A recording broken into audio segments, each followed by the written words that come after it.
Got that audio slurry. Hi, everyone. Thanks for tuning in to another episode of Gettin Cheezy with Van and Jeezy. I'm Van. And I am Jeezy.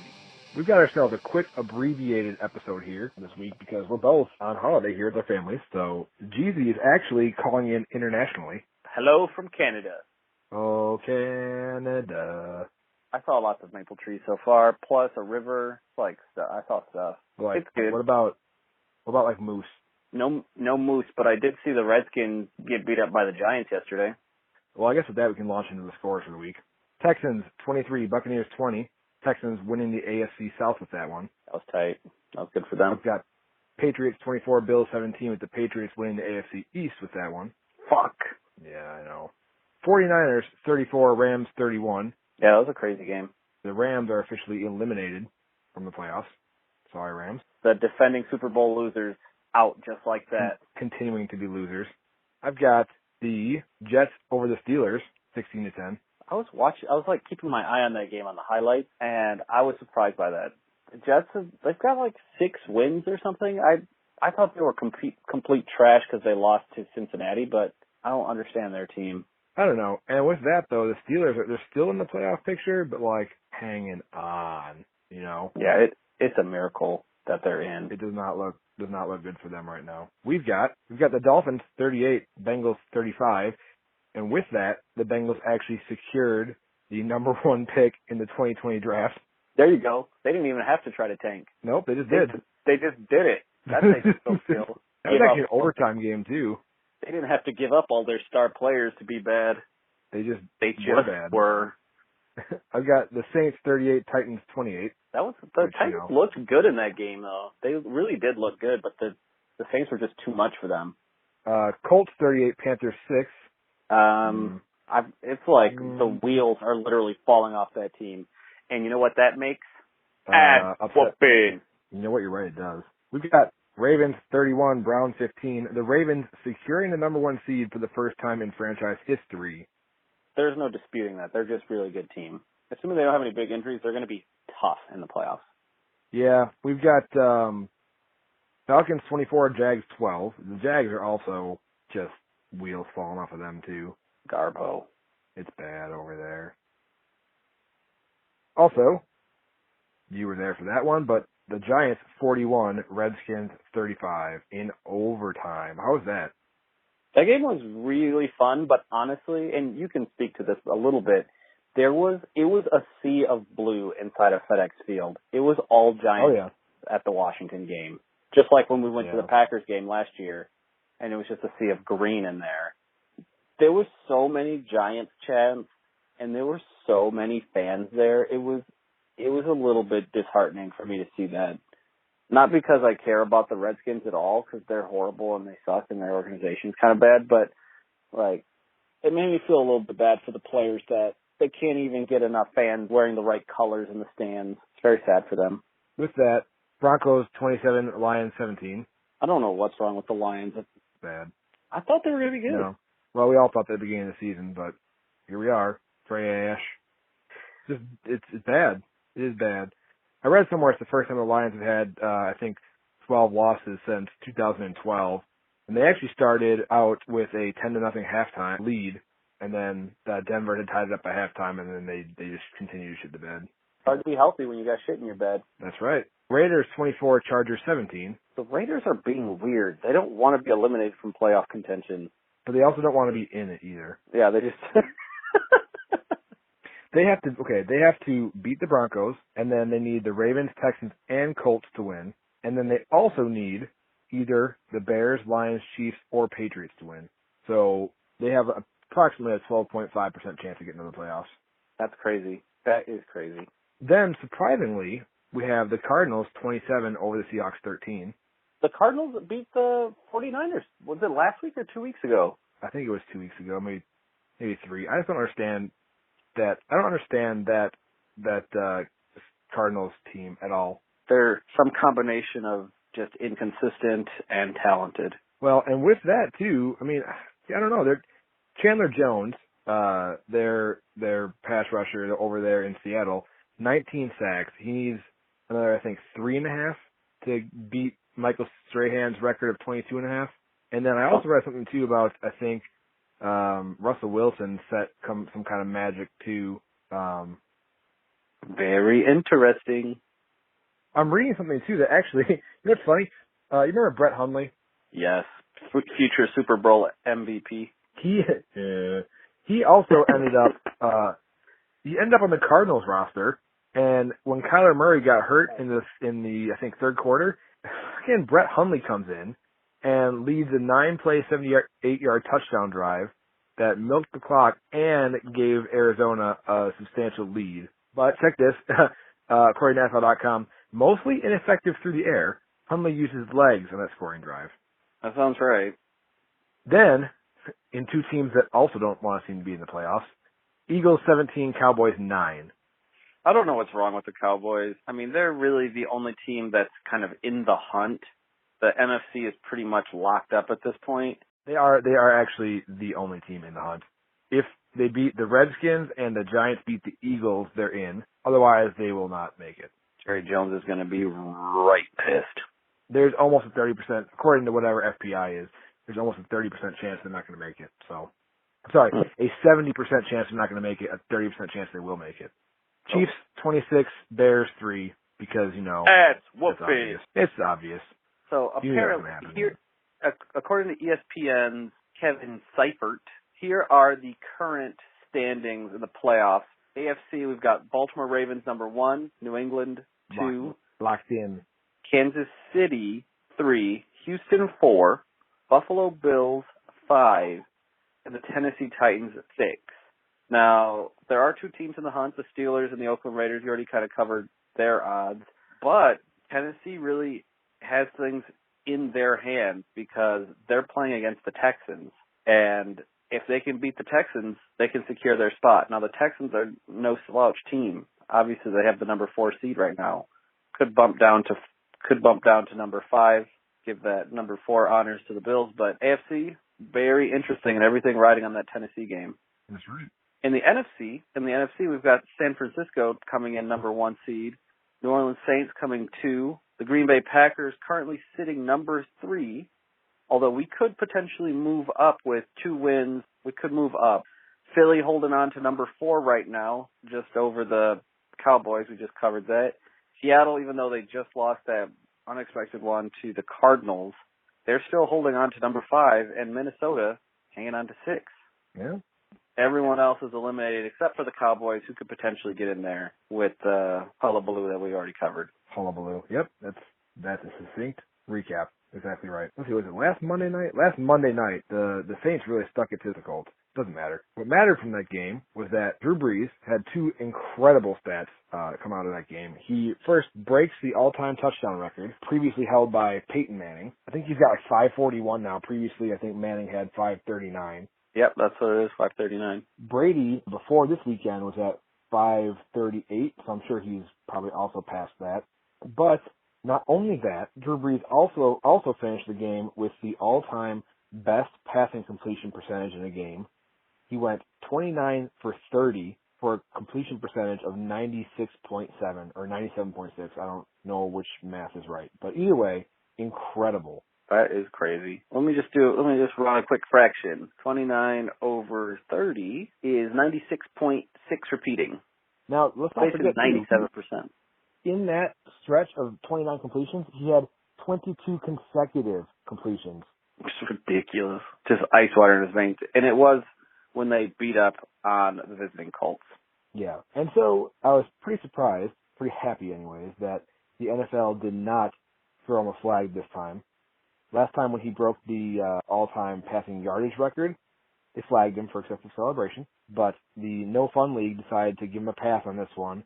Now they didn't give him his MS Paint laminated certificate this time. They gave him a greeting card? No, essentially, this time they said, listen, we won't flag you, but just, get off the sidelines, please.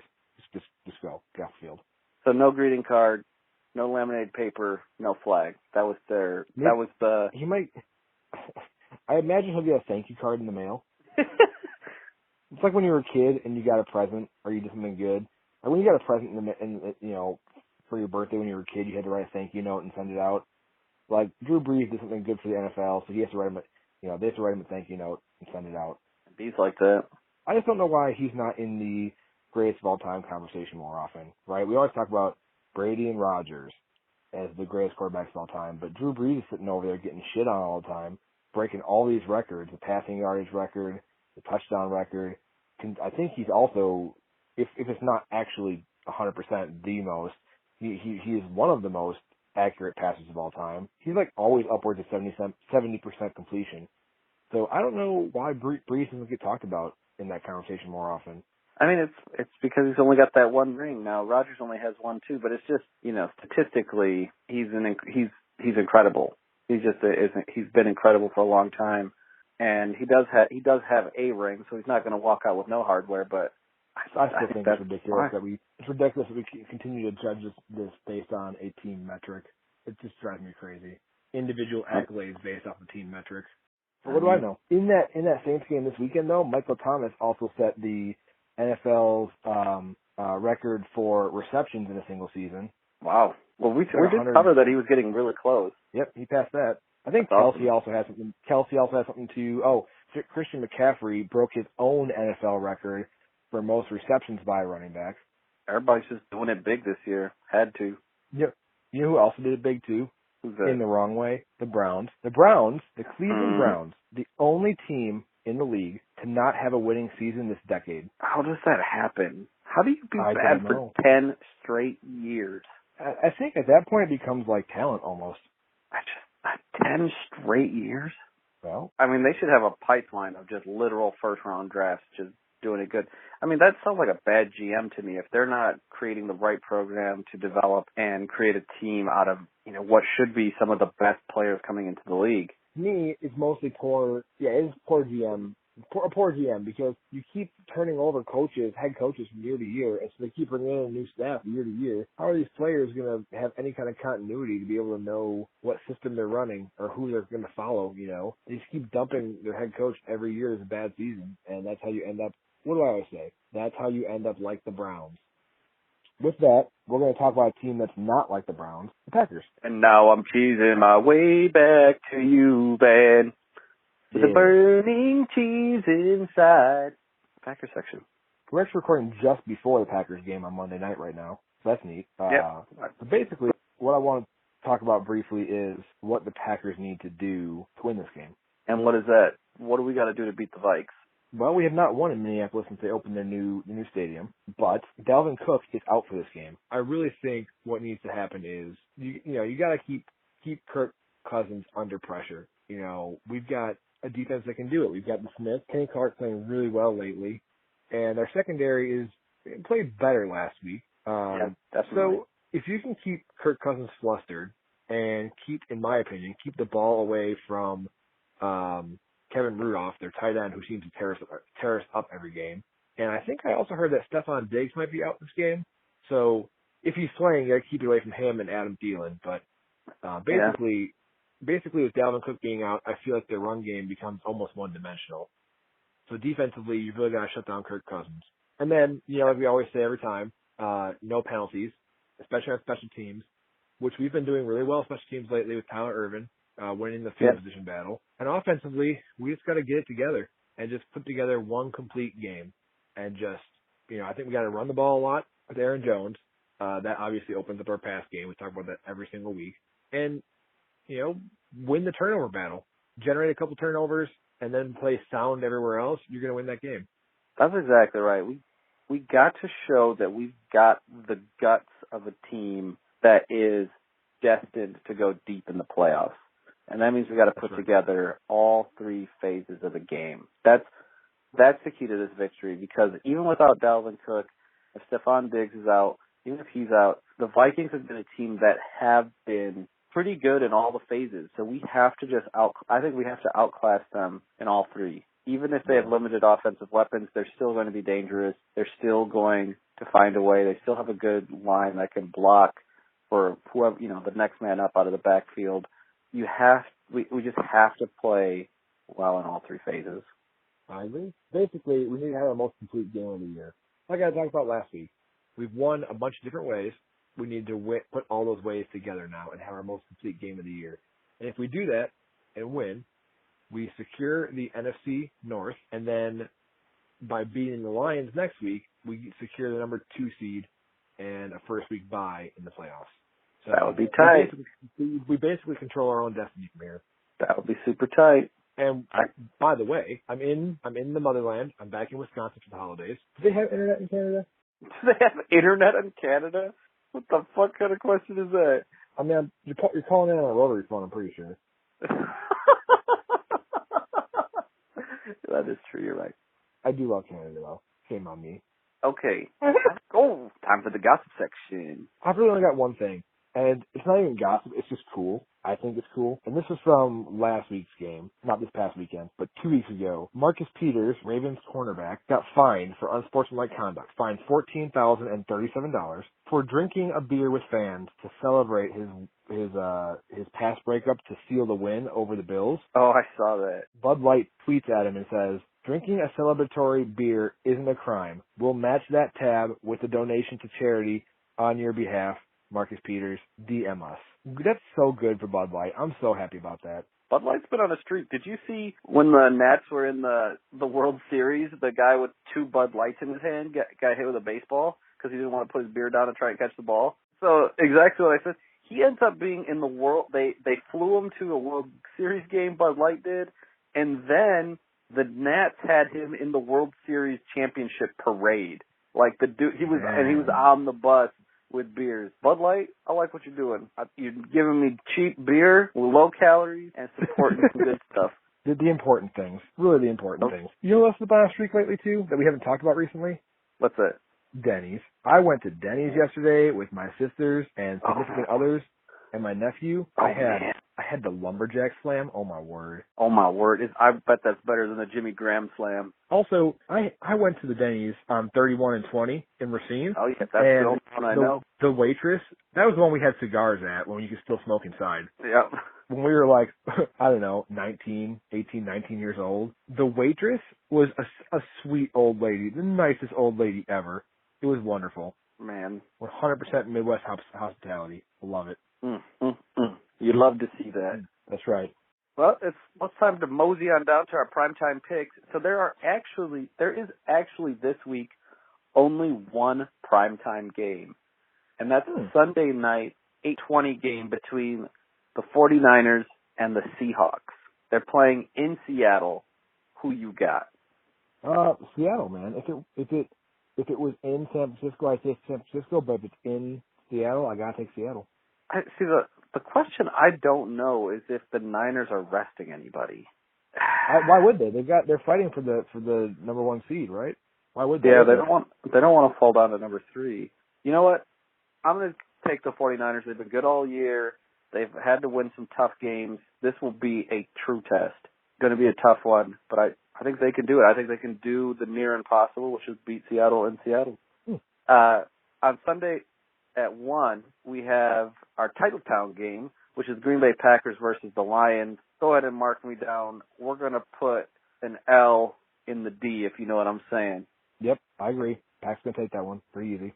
Now, I put 2 other games. These, to me, were the 2 games that they matter in how the playoffs will shake out. So the Steelers are going to play in Baltimore, and they have to win this game to give them a chance at a playoff berth.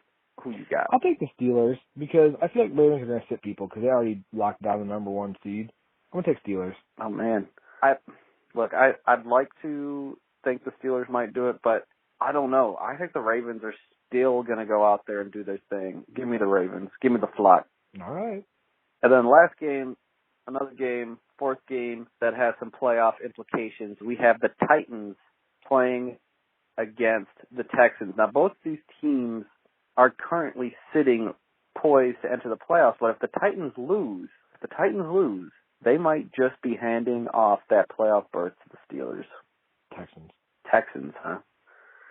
Texans. Yeah, they are playing in Houston, and look, the Texans, I think, want to stay in that top. The Texans are in no matter what, and I don't think they can move up to 1 or 2. But Tennessee has everything to lose in this game. You know what? Give me the Titans. Dang, yo. I think they are going to try. I think they're going to fight their way in. That's what I like to see. I've got one last decision for the two of us, and it's not a game, but I want to know who you think is going to win the NFC East. Is it going to be the Eagles or the Cowboys? You know, neither team is acting like they want to win, but with the current edge and the low probability that the Cowboys are going to turn it around, I got to take the Eagles. I think that's where we are right now. Yep, I agree. So, anyway, those are our primetime picks, guaranteed to be true. So, you know, if you're a betting person, go out and make those bets. Based on the things we chose, though, the only things you can bet on are the Packers and the Eagles. But because we disagreed on everything else. Anyway. Well, we'll see. Van's trying to make a late season push to take over that spot again. I'm holding it down. I'm up 3 games on Van and the total record of choosing him. Sorry, Van. It'll be fine. I mean, we do have 3 games different, so you could tie. If I got all of them wrong and you get them all right. Well, we still have playoffs, too, so whatever. That's true. All right, fine. Would you say it's fine? I would say it's fine.